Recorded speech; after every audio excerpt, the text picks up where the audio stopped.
ايوه عشان تبقى مدنيه. لا مش عشان خاطر ما حدش يتضرب على قفاه. مش حاجه اسمها مدنيه، عسكريه. في حاجه اسمها حضرتك ملتزم بقواعد الوزاره. طلعيها يا فندم، خلي السيد الضابط المحترم اخو حضرتك يطلع قدام الناس ما ربيتش ان ايدي هو ممنوع.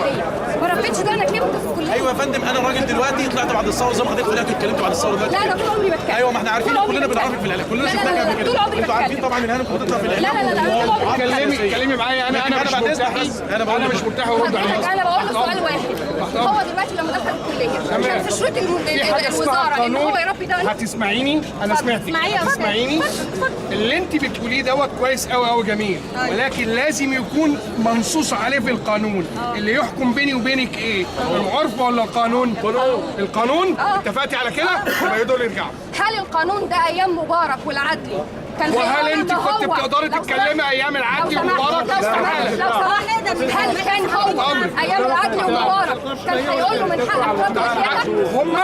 هم ما جوش على احنا حاجه. بنعمل ايه؟ احنا دلوقتي ما دام الريس مربي ده انت عايزه ايه؟ احنا مش معانا. بقول لك هو كده اصحابك بيموتوا وزمايلك بيموتوا وانت واقف مش عايز تشتغل ومربي دقنك. انت جايه تبوظي الوقفه؟ لا انا عندي فرقه، انا ما بوظش، انا بوظش، عندك ايه؟ انا ما بوظش. انت مدام هنا بتاعت مديريه امن الجيزه؟ لا انا مدام سلوى بتاعت مستشفى الشرطه.